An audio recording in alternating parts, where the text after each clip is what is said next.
And we're live. Hello, everyone. How you doing today? Welcome back to the Hookah Smiths, to our fourth official episode. I mean, I don't know if it's actually our third official episode or not, because... It's the fourth. Yeah, but the first one didn't really count. Oh, God.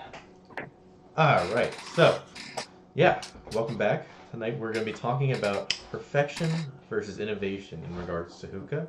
I am running on a few hours of sleep, and I just got done with a 10-hour drive, so you have to bear with me. And our good slothy friend's going to be taking over for most of the show today. Yee doggy. So, first we're going to be going over housekeeping, which I'm still not 100% on what that is. But it's going to be something we're going to be doing every show. Yeah, housekeeping is basically just I want to talk about anything new and exciting that's happened in the 2 weeks since our last show.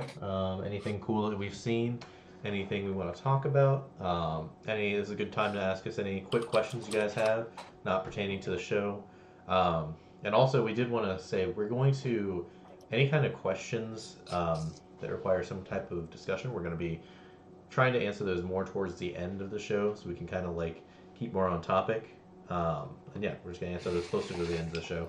So we just want to let you guys know about that little change. So if we see your question, we don't answer it, don't worry. We're going to get through all of them towards the end of the bulk of our conversation. But yeah, so housekeeping. Has there been anything exciting you've seen lately? I know I saw pack mats, and I thought that was pretty cool. Did you see that?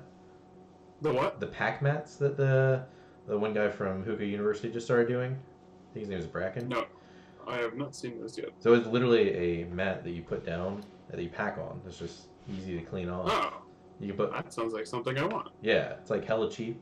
I think it was like $12 or $13 for a basic one, but you can pay more and get like your logo on it and shit, which I thought was pretty cool. Oh, I have some stuff I want to talk about. Yes. Two things. One, ultimatehookah.com. I'm not sure if they're going down. Like, they plan on like stop being a company as a whole. But if you go to their website right now, they have a 15% off section. And there's a lot of different hookahs, and there's some bowls and boho bases. And they're extremely discounted. They have some hookahs like the Shika Mini Soya, and it's only $40. Yeah. And they have the Aviator, $85. They have some KMs, Omar hookahs, $35. It's pretty crazy. Yeah, I mean they're selling Last stuff. week- They're selling stuff below cost, basically. They're selling stuff below cost. Apple on top, $19 if that's something you're looking for. Last week they were getting rid of their B2 products. They had the mini for $55 and the full size, which is a $300 hookah for $100, which is pretty crazy. Yeah, so I don't know if I'm allowed to share this or not, but basically what happened with that is he wasn't moving them like he wanted to, so he was just getting rid of them. That's what I heard anyway. Oh, okay. Don't know. Well, and the other one is Hookah Heroes. Hookah Heroes has a large sale going on right now. If you go on their website, hookahheroes.com, and I'm going to go in there just to talk about a few of the stuff. They have a fall sale going on right now, and the products that they have for the sale are very cheap. And on top of that, you can throw a 15% discount code. I got almost 3 kilos for $140 shipped, so I'm pretty happy with that. They have Ugly, Haze, Pure, Black Lava. And the prices are really low. Like Haze is $12, Black Lava is $8, Ugly is $15, Azure is $17, and once you throw on the 50% discount code, it's going to be a lot cheaper. The discount stack? Yeah, you can use the 15% discount on top of all of this. Yeah. Captivate on YouTube says Salam alaikum brothers. Salam alaikum to you as well. And Timur is waving at us, so wave back. What up? How you doing? What else? What else has been exciting in the last few weeks? Stone Bowls is going to be making some of their Genesis style bowls again. I'm actually really hyped for that. Because those were like...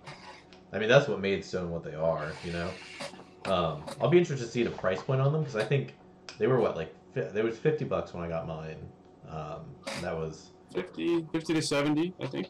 Yeah, and I think that's a decent price point for his bowls, because he's making quality bowls. He just makes a solid, consistent bowl. I mean, that's what it was to begin with, and that's why it was so popular. So that'll be really cool to see that when they come out. That'll probably be one of the first stone bowls I bought since Genesis, honestly. Because I can't justify a $100 bowl, but that's just me. Yeah, me either. I will not be buying a $100 bowl anytime soon, unless I get a fat raise. Even that, questionable. Yeah. What else? Haze is coming out with a few new flavors, so I'm kind of interested in those, including a horchata flavor, which is something I'll probably be trying. I'm interested but wary because I haven't been impressed with Haze in a long time. Because I just ordered a few of them from Hookah Heroes, so I'm hoping if he does, I hope I get the new batch so I can see how it is. which ones did you get? I got. Tell you right now. I got Iceberg, which is a guapamint. Is that I got, is that new?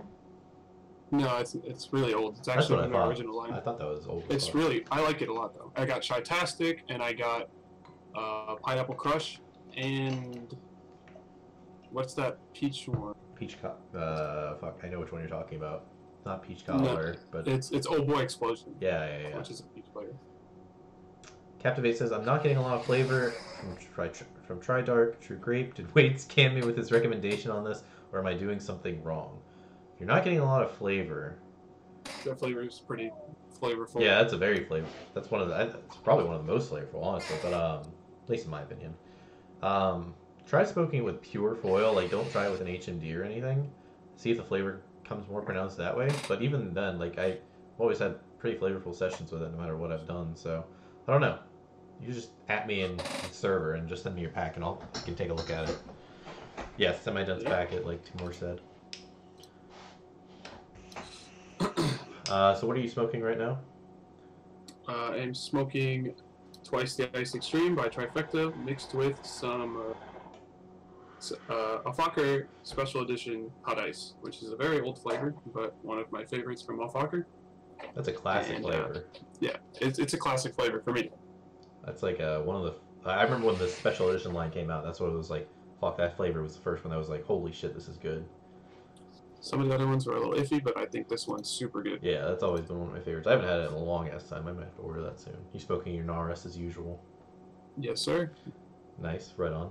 I'm smoking some Trifecta Pineapple, Old Faithful, on my Cloud Mini. Trying out this new Shisha Bucks auto sealing hose. How are you liking that? For single smoking, there's like no point in using it realistically. I'm just like testing out how it works. Like literally all I have to do to purge it is this, and now I can purge. Which is nice when you're using it with multiple people. But I haven't tried it with multiple people yet, so I can't say how it works in that scenario. But single smoking is kind of a pain in the ass because I can't like purge. I can't purge handless because I usually smoke without like.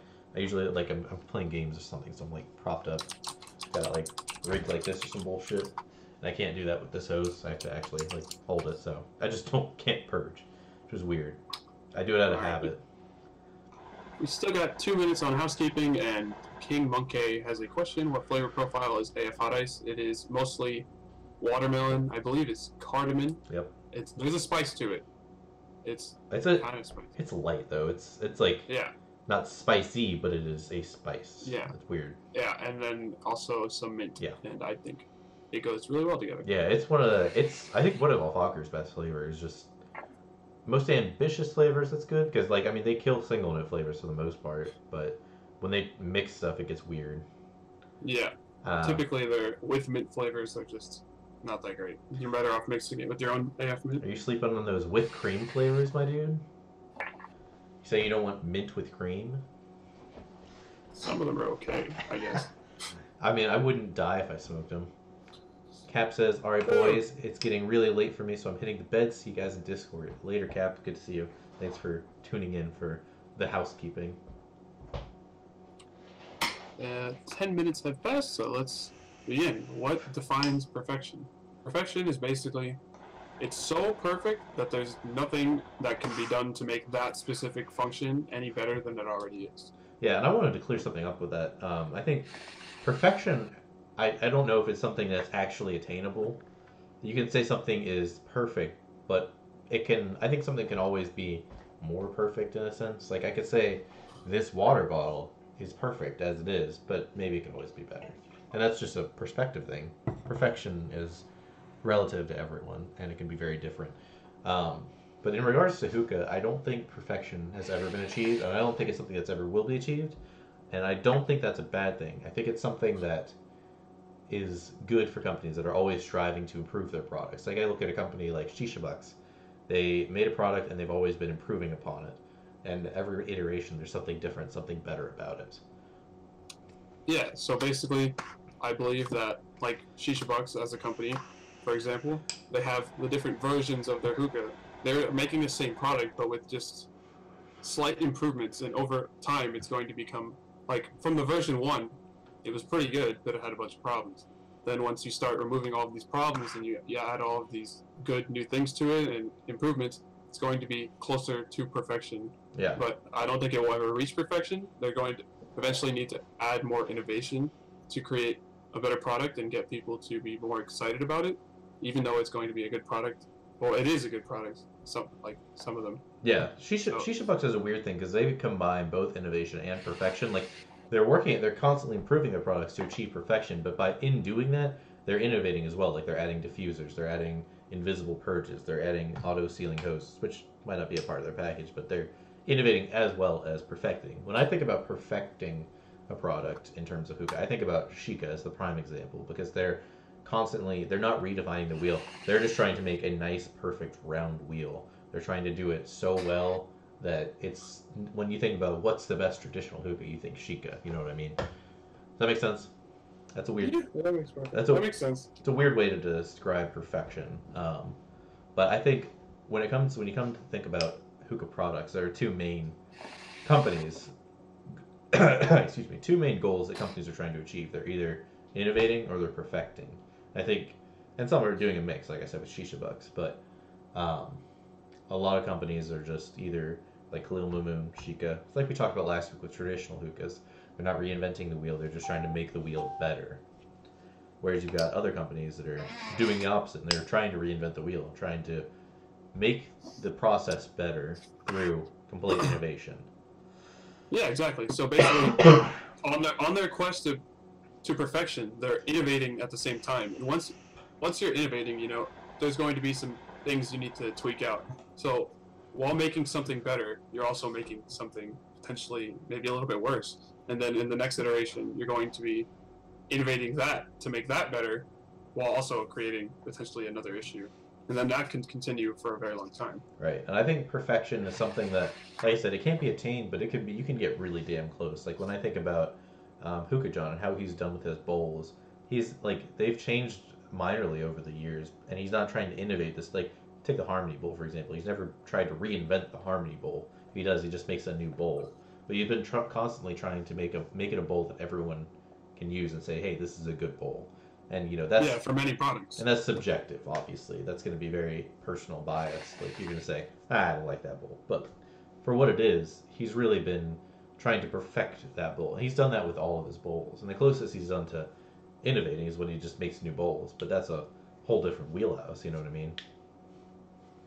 Yeah, that makes perfect sense. I mean, when it comes to the bowls, like you make all of these slight small tweaks that, I made this angle or this different clay adjustment, and it's better for this brand now. Right. But it might be worse for this brand now. Yeah. Like, to make a perfect bowl for every single brand, that would be very, very difficult. So you can tweak it and make it better for the current popular products on the market, and I think that's the best you can do. Right. Like, for example, the Harmony Bowl used to be good for like very certain brands before, and now that the industry is moving towards other brands, they need to be packed different ways, and they need different things in a bowl to make it function the best it can, and that is going to really drive what defines perfection for that moment. But it's in 3 or 4 months, even a year, perfection could be different for different brands. Yeah. So I wanted to ask you, what do you think? What brand do you think has achieved perfection in what they do? Do you think there's any brand that comes to mind when you think about perfection? Well, I don't think you could say any shisha companies, because perfection would be very difficult, because you'd have to have every flavor be really good, and then you'd have to also, on top of that, have people enjoy every single flavor, which I don't think is possible. Well, I would disagree with you there. I don't think everyone has to enjoy every flavor from a company for them to achieve perfection. I think when it comes to shisha brands in particular, perfection is almost subjective to the creator of the brand. You know what I mean? Because it's Yeah, it's not necessarily. It's perfection to the creator, not necessarily the user. yeah. Because when I think about Trifecta, for example, because I'm smoking Trifecta, and I know the owner of Trifecta, um, I can think that he thinks his products are perfect as they are, and everyone is going to perceive their flavors differently. But if he's happy with how the flavors have come out, does that mean he's achieved perfection? No, not necessarily. To him, but of course, the beauty is in the eye of the beholder. So it could be great to them. To the like when a company makes tobacco, you expect it to have a certain degree of versatility and all these other things like flavor, heat, longevity, and stuff like that. And it might not reach all of those points to what you want, but for them, maybe that's perfect. Yeah, and I think that a good example of that is like social smoke. There are so many people who just shit on social smoke constantly because it doesn't last forever, which is subjective. Social smoke has never tried and never advertised themselves as a brand that's gonna last forever. They just put out a brand that's trying to make good flavors to enjoy in a social setting. They just try to live up to their name for the most part. So, in that sense, do you think they're perfect? Or do Mm, you think they're close to perfection in that regard? you can, I guess, for the purpose in which they're looking for, it could be considered perfect because some of those flavors are perfect for a large group of people that generally a lot of people enjoy.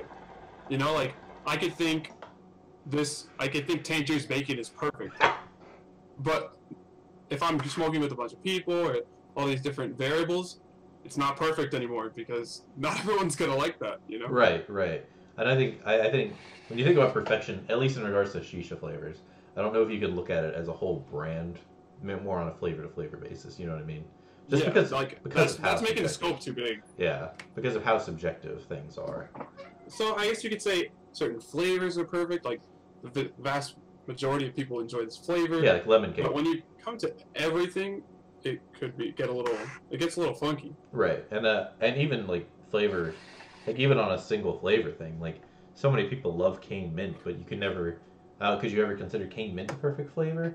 Maybe it's perfect for what it is, but is it perfect in the regards to all mints ever? You know what I mean? So now we're getting a little philosophical.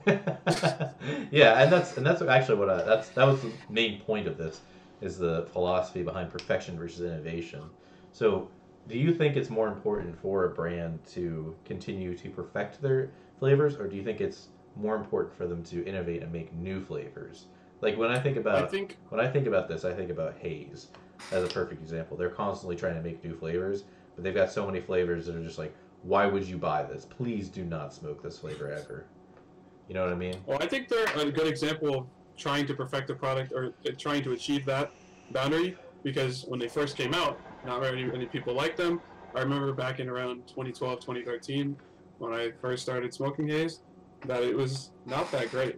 And then over the time, you get that feedback, and then they've improved a lot in that regard in terms of how much heat the tobacco can take, how long it lasts, the Right. flavors. Like you can blast it with heat. That used to not be the case. The flavor would taste terrible. And I think perfection innovation drives perfection. So by creating these new flavors and getting feedback, you can create sort of this cycle to go from innovation, you create the flavor, and then you get that feedback, and then you can try and perfect it for the group of people that are enjoying the said flavor. It's not like, oh, I'm just going to release it and it's going to be great. Right. And I think that leads kind of into our next topic. What does innovation really mean? So when you think about innovation, what is the first thing that comes to your mind in regards to hookah?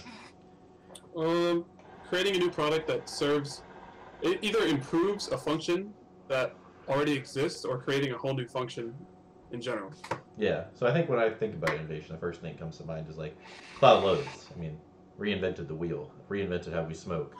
They definitely reinvented the wheel. Yeah, and That's a perfect example. that's a very large concept of innovation. Like that really reinvented how we smoke. But even like this is innovation. A auto sealing hose that actually works. That's innovation too. Even like cube coals, that was an innovation. You know, there's a lot of different things that I think could constitute as innovation. Because I think at its purest form, innovation is just making a new product that fills a new service. Would you agree with that?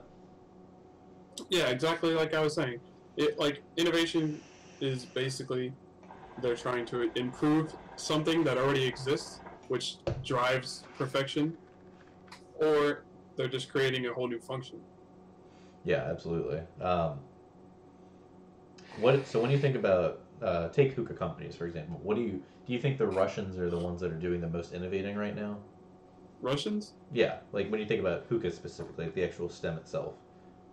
Well, I feel like there's periods of time where they come out with something new, but then a lot of companies jump on it, and then it Yeah, becomes a race to see who can perfect something that someone else already created. right. That's fair. Because I think like what was it? Probably Matt Pear was one of the first popular ones. But then it seemed like every Russian company was like, let's try to make something like the Matt Pear, but better. So is that innovation, or is that just a different company trying to perfect on an already existing concept and design? Uh, I believe that to an extent it's kind of ripping off, but it's also trying to improve something that already exists. So I guess that could be constituted as innovation, but to a lot of people that could be considered ripping off. For example, I thought of a really good example: the collab lotus. Yeah, That as a whole is an innovation. right. And then other companies that have created other heat management devices, you could say, oh, that's a ripoff or things like that. But things like the Stratus is a perfect example of trying to innovate something that already exists. Like the Cloud already reinvented the wheel. Yeah, Now, Shisha Box is trying to reinvent that wheel. They have different like it has different functions. It holds cubes. It has the I don't know if they have a name for exactly what it does, where you can carry it with the coals inside. I don't know if they ever came up with a name for it's that. got a locking mechanism. That's essentially Yeah, that's a locking mechanism. See, that's innovation to me. right. So when you're thinking about ripping off, do you think that the Ignis is a ripoff? Because that is largely considered a ripoff in some ways. It's very similar to what the product that already existed. I think when you say ripoff, or when ripoff needs to be used, is like when they make a product that's extremely similar and has no new functionality added. So I guess you couldn't say the Stratus is necessarily ripoff. It has a different shape. It has the locking mechanism, and it also provided at the time, I believe, it was the second option besides the Ignis to allow bigger coals. The only thing the Ignis has provided to us that is better than what the Lotus was able to do before was have the option for a larger coal. But Does that's pretty close. So you think that's kind of bordering the line between ripoff and innovation? Yeah, that's definitely bordering the line because they didn't add anything necessarily. They just opened it up. That's interesting. So when you think about ripping off, would you say that, say, let's look at Tangiers Cane Mint and Black Lava CMK, Cane Mint Killer. They're trying to achieve a similar thing in a similar flavor. Is that ripping off, trying to copy a flavor? Or is that... I feel like when it comes to hardware, it can be... It's easier to pass something off as not being a ripoff than when it comes to flavors, especially with a flavor that has a very specific name that stands for Cane Mint Killer. Cane Mint Killer might be, that's a bad example. It's very... flavors in general, if you're trying to create the exact same flavor, like, you're not going to say a single note flavor is a ripoff if another company has it, or like double apple is a ripoff. Right. Because every company has those. That's something you need to cater to the masses in general. So you're not going to get by like that. So do you think that qualifies more as perfection then? A company trying to achieve perfection, even if it's something they've never done, it's something something that they want to do. They want to perfect that particular thing. Like they want to make a better double apple, essentially. Yeah, I think when a new hookah tobacco comes out, their general goal is to create something better than what the other company was doing. So I guess it could be seen as a ripoff, but in the example of CMK versus Cane Mint, I feel like that's trying to be exactly what exactly what it is. And like specialty flavors, those can potentially be seen as ripoffs. Right. You know, like single note flavors, that's just what they are. Like everyone makes those kinds of things, but when you're making a specialty product like Twice the Ice Extreme, any powerful mint like those, or any specific blend, like any like a specific like a tea, yeah, or something weird like mango habanero from Social Smoke, if you were to make that exact flavor, it could be seen as a ripoff. Right. Instead of trying to create some like it's like they're trying to make something better, but they're also ripping off. So you think So basically plain flavor copying, that's ripping off, essentially. exact copies Right. would be rip off in my opinion. That's fair. I think it's a lot harder to distinguish rip-offs when it comes to shisha tobacco, especially because that's highly subjective. There's so Like hardware is different. hardware Back in can the be day- very objective. You can be very objective and say this is pretty much a rip-off versus this is innovative. And even then, Yeah. the line gets kind of muddled. Like I think about when Shisha Bucks first came out and people were comparing it to the Hoop Atom, or not the Atom. They're similar models. I don't know what the names are because they're similarly designed, but Shisha Bucks had a lot different to offer because they had like Yeah, they offer different things. they offer They- a lower price point. They offer at a lower price point. They're offering different functionality in terms of the locking mechanism and things like that. And also, it's available in America. So I think that's different because they're for different markets. So do you think availability is can actually constitute a difference between an innovation and a ripoff? Yes, well, there's specific examples I can think of, like Regal and that Brazilian company that makes exact replicas of their hookahs. Which one, Karma? I think Not. there's Karma, and there's another company. I know which one think you're BR. talking. I don't think it's BR, but I know which one you're talking about. They make an exact replica. They don't even change the shape or design. Like Right. when it comes straight to up call it ripping off a painting, hookah, yeah. when it comes to ripping off a hookah, basically, if it's the exact same design, that's ripping off. Yeah. But if you have different design, shape, or something going on with it, that is catering to either a different person that likes the design or the market in which they're trying to market to. Like, you can't get Regals or specific hookahs in other countries like you can in America, and you can't get other hookahs from outside of America in America. So that's why some companies move towards that strategy. They're called the second mover advantage, That's fair. where I don't know if you're familiar with that. Yeah, well, it's essentially where a demand is there, but the supply is not there, so a company comes in and fills that demand, even if they're Yeah. not the original. So There's first mover advantage, which is basically you made it, you Uh, want to capitalize on it. you made it and you're capitalizing on everyone that wanted this new product. And then their second mover advantage, they already know what people like, so they create something similar with different stuff going on Yeah. to drive off that attention, and they can also more easily fulfill the need. So want. by that logic, do you think the Ignis was second mover advantage? At the time, it was definitely a second mover advantage because you weren't able to fit 3 cubes in a heat management device because the only one around was the Lotus. Yeah. And this was the second usable heat management device that came out. So, to me, that's a second mover advantage. That's fair. They definitely knew what people wanted, and they created something that people were able to use, and that's why it's a very popular product. So by that standard, let's what about the KM Prince, for example, versus like what is it copying? The Nara Spear? Is that second? Yeah, Would you quantify? That is that borders on direct ripoff because there's so much similar about it, but it's a KM that's offering at a lower price point. It's offering it at a lower price point. Different materials. It's available. Yes. Because Naras are not easily available, and it's easily accessible. It has a lower price point, and it's available in general. Like, it's easy to purchase. So you wouldn't call it a ripoff? It's definitely a ripoff, In a way. in my opinion. I mean, aesthetically and physically. They even tried to make it. They even tried to make that exact pipe more restricted than their regular line of hookahs. Like, that pipe specifically is more. They didn't just try. They succeeded. That is probably the most restricted pipe I own, honestly. That's why I've smoked it like twice. That's why I think it constitutes a ripoff. But is it really necessarily? Is a ripoff necessarily a bad thing? I think it can be if it hurts the originator. Like, If the originator's still around, that definitely hurts the originator. But, like, for example, NARS is not around, so someone has to fill this need for people that want spear-like hookahs. right? So it is a ripoff, but there is a demand for it. Yeah. So it's not Necessarily a bad thing. it's not a malicious ripoff in essence. Yeah. Whereas I think okay.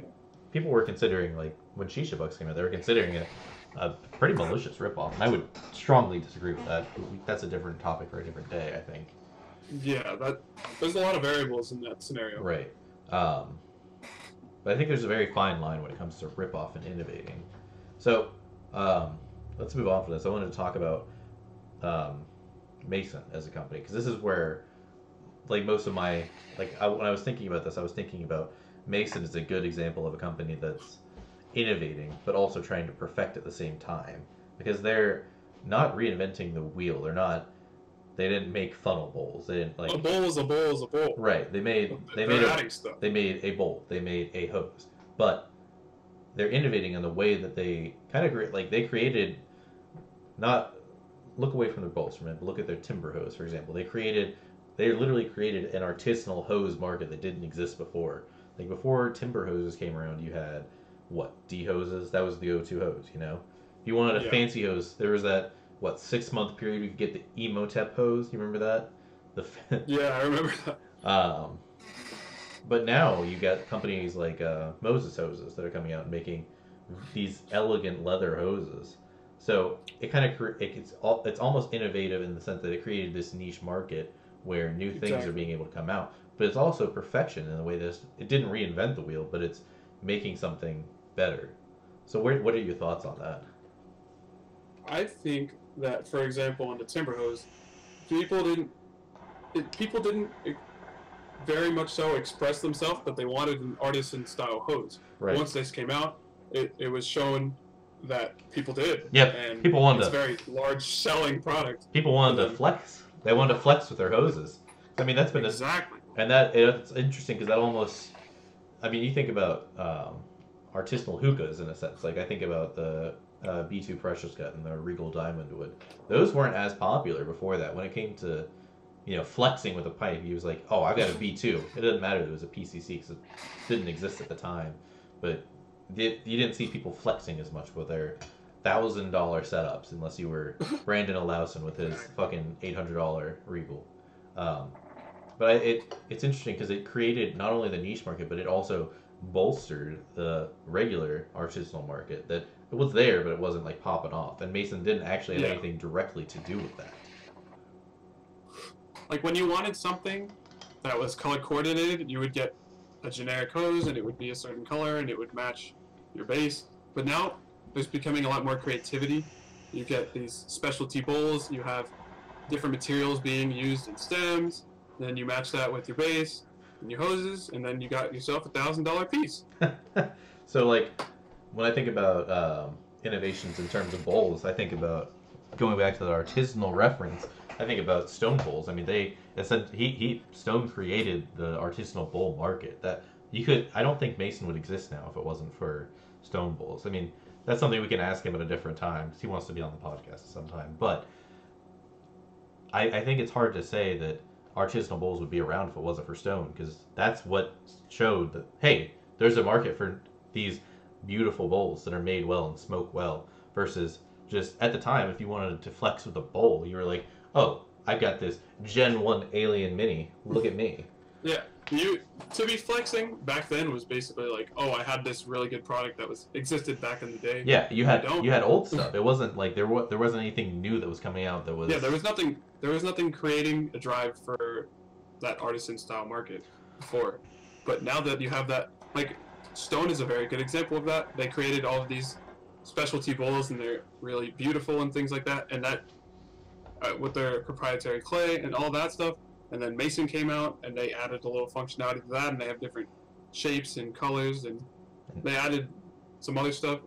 So now there's Relix that's even doing steps further, Relix. More innovation. Another good example. Do you think? But so, when it comes to innovation, where do you draw the line between innovation and perfection? Because Mason is the company specifically that I'm referring to, and they very much straddle the line between, are they just perfecting this thing, or are they making something completely new? So let's start with Stone. Okay. So they created something perfect for the time, and I think that is a really good way to understand how things work. I think I mentioned it earlier.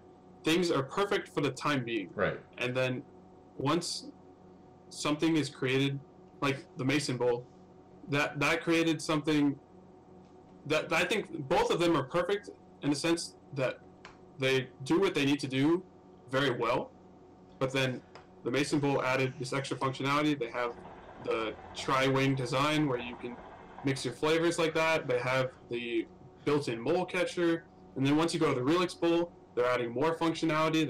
It's made out of very good clay. It has different designs, different shape, and then it adds even more functionality. So I think they're all perfect in their own way, and I don't think any of them are necessarily. I mean, I haven't even had the Relix Bowl yet, but I think they're all. I've used the other two, so I think they're all perfect for what they're trying to achieve, but nothing is perfect for everyone. Like, I think Stone Bowls and Mason Bowls are very amazing for what I need to use. Right. But they're also very different intrinsically. So when it comes to the companies themselves, would you say that at the time when Stone came out, for example, do you think they were perfecting the bowl design at its core, or were they just innovating and trying? I wouldn't say they were trying to, but do you think they created the niche market for artisanal bowls, and that was innovating in the way that happened? They created the artisan market for bowls in general, in my opinion, but they also they basically pioneered the use of different types of clay instead of the generic ones you were used to seeing. Right. And that adds functionality in itself. It's not something you can see besides seeing how thick the clay is. Right. But you know that bowl is going to last longer than your bowl made out of regular clay or ceramic. I hope you're right. I mean, it was just fact that it wasn't like an opinion thing. It was just that it held heat better than any bowl. It is doing that better. Yeah. And it's not even something you can necessarily see, but that's innovation. I think that's something that was innovated on in bowls. Like, you can definitely tell that the bowl is lasting longer, that your flavor is more pronounced for a longer period of time because that bowl is staying hot. Right. So let's say we're looking at a timeline of how bowls have progressed over the lifetime of bowls existing. Got saloon bowls at the beginning, Egyptian bowls, funnel bowls.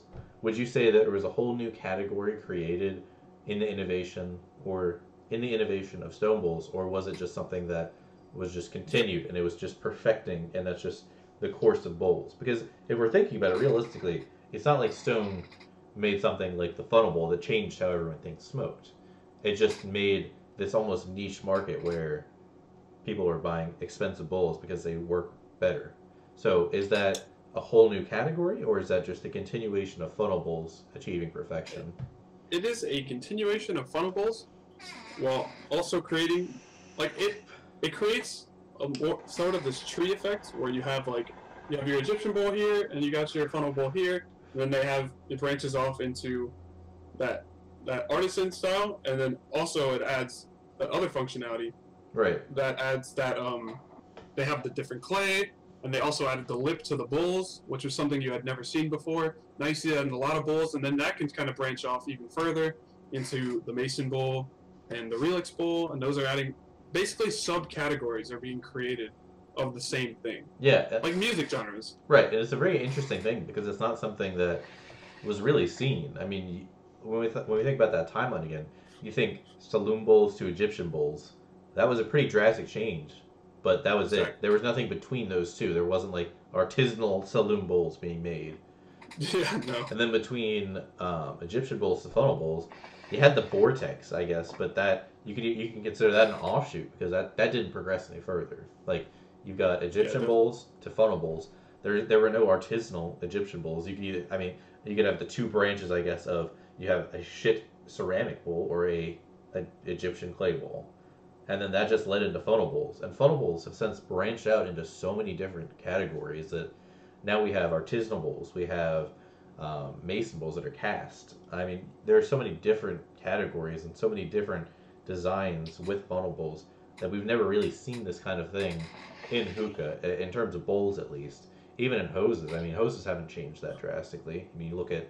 Yeah, they have the tip, they have the tubing, and they have the base. Right, and you could get more into that and say, like, okay, well, the materials of the hose have changed, sure. Yeah, but that's been that's changed. Still a straight line, you know? That's not like, yeah. You got shitty, like, just say in the terms of which I've spoke. They've got shitty non-washable hoses, got washable hoses, got silicone hoses, and now even hoses are starting to branch off into like artisanal hoses. So it's interesting. It's the times we're living in are interesting for hookah because we're starting to see these branches that are culminating into their own separate things. Well, not maybe not drastically reinventing the wheel. They're showing that there is a market for these things. So basically, you could see it as like a tree, like you said. Yeah. It's also like they have. It's like a what is that thing called? I forget. The two circles. Circle of Venn diagram. Venn diagram. Yeah, I was thinking that word. Okay, so it's kind of like a Venn diagram. They might share similar things, but they also offer different. They offer the same functionality. Like that would be in the middle. Right. But then they offer different things such as materials and how well these materials are crafted. Like this hose, I can see myself lasting a very long time. It's made out of aluminum. But when you come down to like plastic hoses, those break. Yeah. So it just depends on what you're looking for in terms of a product, I guess. That's fair. So when you think about hookah tobacco, how would you constitute hookah tobacco as innovative versus perfection? Because if I think about it in the simplest forms of hookah tobacco, it has just been a straight line. There's no, like you could argue that it hasn't been, but I think there's hookah tobacco was created, and we're still smoking hookah tobacco. It's always been the same type of tobacco, and I guess you could say Tangiers was more of the innovation because that was starting to use dark leaf tobacco. That's a different type of tobacco. Right, but intrinsically, it's still the same. It's still tobacco. So is that? Yeah. Do you quantify that as perfection? I think that's more of. Or is that innovation? I guess you could say tobacco as a whole is perfection because that is what people have been using for hundreds of years. Exactly. So where do you draw the line when it comes to like what would quantify a true innovation in terms of hookah tobacco? Shisha that lasts forever. So I guess that like so Tangiers was innovative. Is that what you're saying? I do think Tangiers was innovative because it was the first one to use a type of tobacco that you were able to see last a very long time. Yeah, They came out with all these specialty flavors. They were one of the only companies at that time making all these interesting flavors. Yeah, I mean, I'm playing devil's advocate right now in general, but I would agree with that statement as well. I think it could definitely be argued that different things have been innovative. But yeah, go on. And so, like, with dark leaf tobacco, now you have all these different dark leaf brands trying to create perfection. I guess, like, the creators see an issue with other flavors, so they create their own brand, and then they're trying to perfect that, but they're still using the same ingredients, you know? Right. I mean, it's like, that's why a lot of hookah companies just get into it. They're not happy with, like, what's on the market. They want, oh, fuck, it's vertical. They're not happy with what's out. They want to make something that's better. And that's, so it's not really innovation in a sense. It's more just perfection. They want hookah tobacco as a whole to achieve higher height. They want to see it be better. Sorry, I fucking moved on. Yeah, and we've actually seen improvements in, like, you've seen improvements. You've never seen, I wouldn't say you've seen, like, direct innovation, but you've definitely seen improvements in flavors and tobaccos. And when a company, let's say a company makes a specialty flavor, and then another company could quote-unquote rip them off and make it better, that kind of drives the original company to make their flavor even better, because if your flavor is not being purchased as much anymore, it means that the other one is doing something that yours is not, which means that you have to go back to the drawing board and see where you might have missed something and you need to make that better. Right. So competition creates perfection and innovation in flavors. Right. Not necessarily. Essentially, it's competition is just driving innovation. I mean, that's basic capitalism at its finest. Yeah. Yeah. I mean, yeah. I don't know. Do you have anything else you want to talk about in this topic? I think I've said most of everything I wanted to say. Can't think of anything. I think we can open up the floor for any questions. If you guys have any questions in regards to specific things as far as innovation and perfection go, now is the time to ask. All 7 of you that are watching. 8 now. Oh, hell yeah, dude. Optimus Prime on YouTube says, we were talking about haze, and he said, perhaps, but haze's flavors haven't really improved all that much from my experience. I think it depends on your experience. Haze has improved from their innovation like from when not I'm stuck on the word innovation. From the original product. Right, from their original products improved, but over the last like 3 years, I wouldn't say they've improved that much. They've just been trying to push out new flavors as far as I can tell, anyway. I think that like there will be so with my video game mind and improvement in terms of mentality for improvement, I feel like you can have this giant leap in improvement, but then you can hit a plateau and it becomes a bit harder to improve on your product because you're just not sure where you need to move from there. Right. I think when you're a large company like Hayes, it is hard to do that because you have to think about not only the existing company, you have to think about not only the people who want your product to be better, but you have to think about the existing customers you have that are happy with your product. You want them to stay happy as well as make people who want your product to be better. You want to make them happy as well. So you have to improve, but it's hard to do that without reinventing the wheel, essentially. But if you change the wheel, then you might just lose the existing customers you have. I think you could think of Alfaker when it comes to that. Like, Absolutely. they have made a lot of flavors, and they've been around for a very long time. And a lot of their flavors, I would say the majority of their flavors, have not been changed in the slightest. No, absolutely not. I mean, what they did, their Trippy edition, that they had like the super limited batch release in 2016 before the FDA shit happened, and that was a thing that I don't know why that happened, but it did. But I mean, other than that, you haven't seen grapefruit change. You haven't seen their double apple change. They're just trying to. They know that their market is enjoying these flavors. Yeah. And they have a market for every single flavor that they have. And there's been a few flavors they've discontinued. And I feel like that's like they have a good product and they know they have a good product. So they see no reason to change it. There's a few products where they see that they have once you look into the analytics, you notice that some flavors just aren't selling at all or to a very limited market. Right. And they just discontinue those and stop losing money on them. I think Alfaker's a good example because when you look at Alfaker's market, they're not selling a ton to people like us, like enthusiasts who are going out of their way to buy stuff online. They're selling stuff to people who are like, hey, this is cheap, let's buy it at a local smoke shop, you know? And that's fine. Yeah. There's nothing wrong with that. I think Alfaker will always be important because of that, because they have availability, name recognition, and they make a decent product. I mean, sure, there's stuff they could improve on, but like I was saying, it's hard for them to improve on their product without just completely reinventing it. And if they reinvented it, it's a solid product as is, mm-hmm.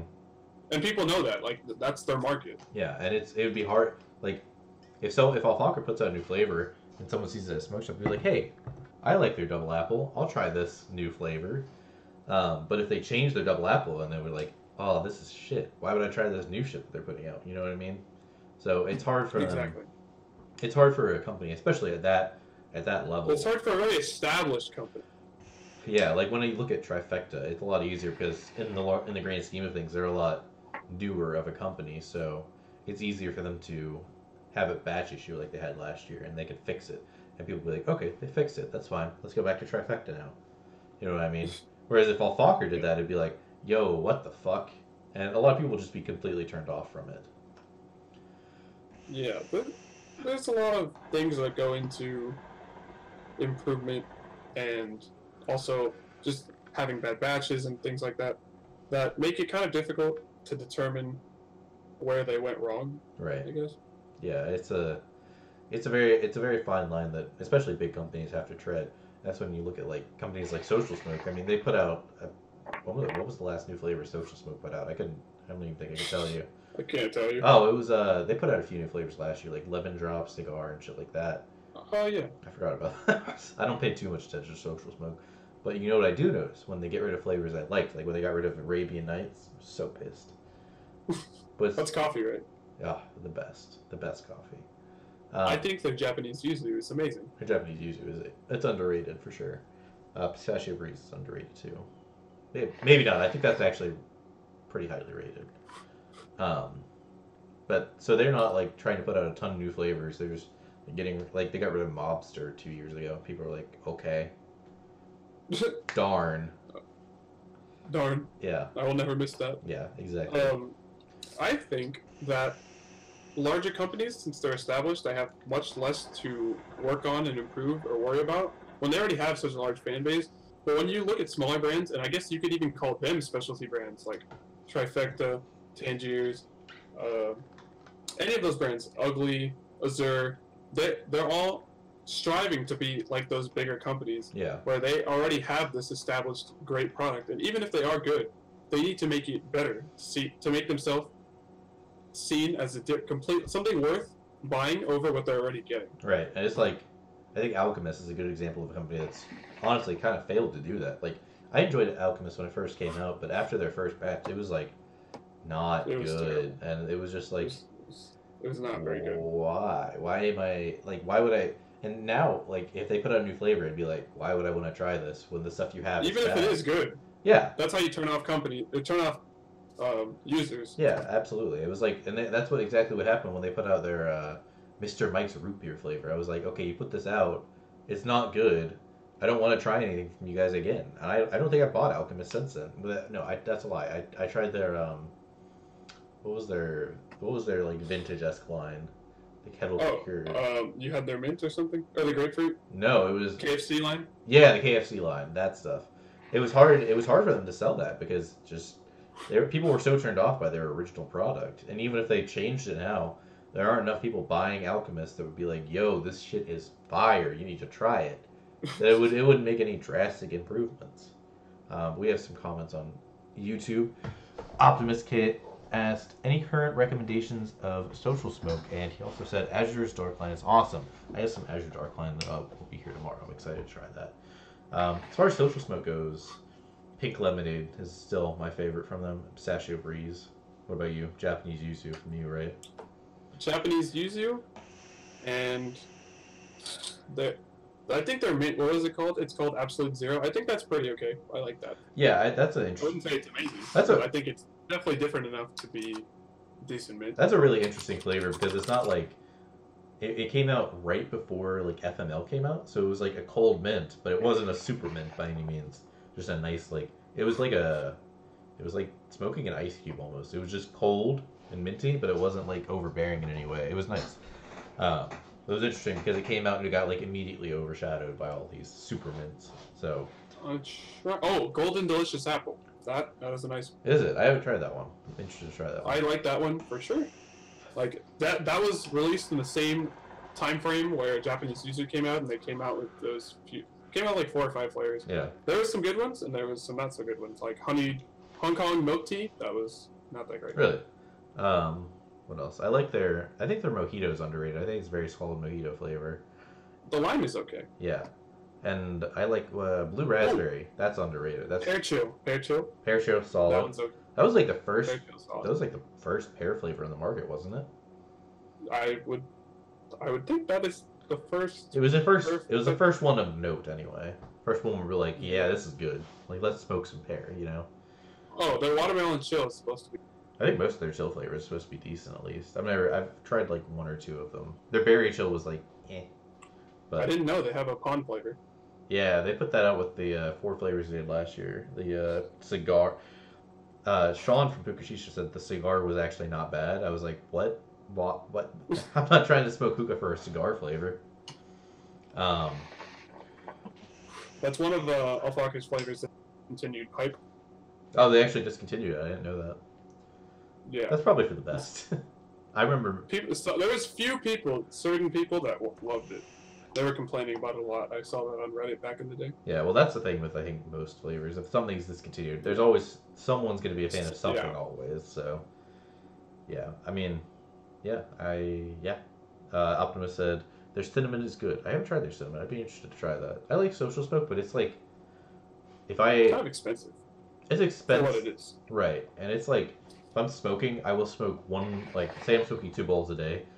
I will smoke one fluffy brand, like, say, like Fumari, Alfaka, or something that's not going to buzz me out of my mind, and something like Tangiers or Trifecta that I will feel something from, if just a little bit.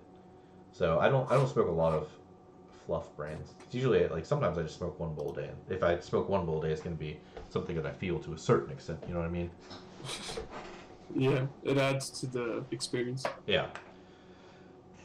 All right, we're in the last 5 minutes, so we're just gonna start to wrap things up. If you guys have any ideas for the next topic, feel free to hit us up. The r/Hookah Discord server is a good way to do that. You can always PM us on Reddit, Facebook.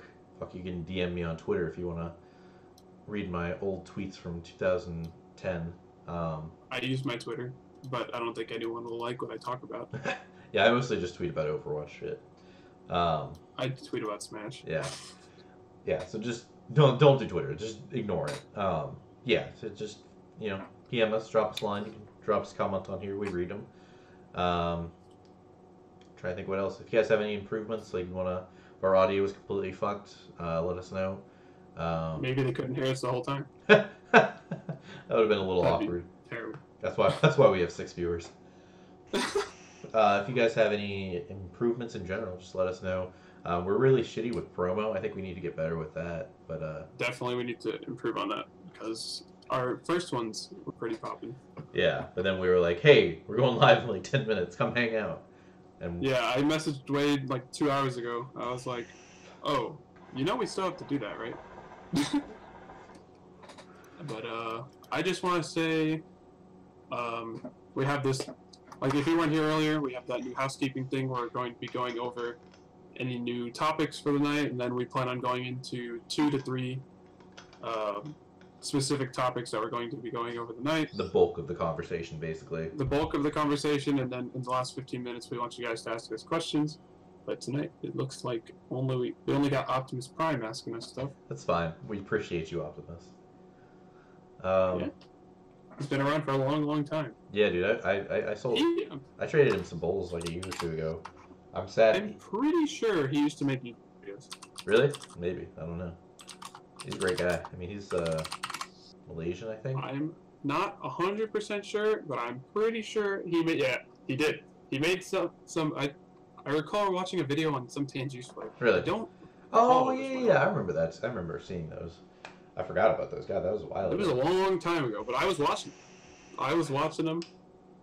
We need more Hookah reviewers. There's not enough. Not anymore. There used to be an overabundance. Yeah, I mean, now we got no one. Yeah. We got a few. I don't know if there was ever an overabundance really, but there was a time when it was like popping off. Like I could always get on YouTube and expect a new video at some point in time. Like now, who's doing anything? Pipe Dream. So Adrian's doing shit. Dr. Noob Sauce. I don't really watch his stuff, but I think he's still doing stuff. Yeah, his videos aren't bad, and I like his CGI. Or not CGI. It's like his effects and stuff like that. I think they're pretty. I think his videos are pretty cool. Yeah.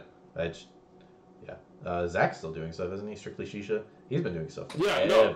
His has always been good. He stopped for like a year, I think. Did he? But he's been making some recently. Yeah, I still need to make a new video. I'm just very turned off on making videos because I don't have a better camera. Rip. I want to make some new stuff. I want to do my Regal review soon. I was planning on doing that like this week or next week. This past week was kind of hectic. I was actually going to do it on Monday, but I got distracted. So yeah, I want to do some new stuff. I just want to put stuff out there. I feel like there's not enough conversation. I feel like anytime we put stuff out there, it helps conversation. And that's what I really like about this. Is it's not like super popping off, but it's consistent. We're putting stuff out there, you know. Yeah, people can watch it and they can learn, or just add to their current knowledge. Not just add to their current knowledge. It can help form other opinions. Yeah, I mean, like, my main goal when it comes to hookah stuff is just keeping the conversation going, you know? Like, I just want people to be talking about hookah stuff. I want there to be... Yeah, it's all about the people. Yeah, I want there to be active conversation, because I think conversation drives innovation, you know? Like, if people are talking I think about conversation things, is very important in hookah in general. Yeah, absolutely. But, I mean, hookah at its purest form is just a social thing, you know? You get out, you hang out, and you talk, and that's what I like. That's what the podcast is for. That's what my videos are for. Yeah, that's my vlogs. That's are for. us. Yeah, so that's what we're doing. All right. Well, it's 10 o'clock. We're gonna say our goodbyes, and we'll see you guys in 2 weeks. Please, please, please DM us anywhere with any topics you might have. I see Optimus Prime just dropped one. I'm gonna read that in a second, and because we would love to talk about what you guys want to talk about. Yeah. And, yeah. Yeah, he said, topic beginner stage. What's your priority? Bowl, hookah, charcoal, type of foil, etc. That's a good topic. That'd be definitely solid. The beginner, like just a whole beginner topic. Like, yeah, like where do you start? That could be nice. Yeah. I think we could talk about that for sure. Yeah, we'll Alright. add that to the docket. I'll add that to my document. But yeah, thank you guys so much for tuning in to this episode of the Hookah Smiths. I don't think we've ever said we say our name like once every episode. Yeah. It's whatever. It's our name. It's there. Yeah. You can see it. But thank you guys so much for hanging out. Thanks for coming and smoking with us, and we will see you guys in 2 weeks. Yeah, I'm Dylan Slot. I'm Wade on a Hookah. We'll see you. See you guys next time.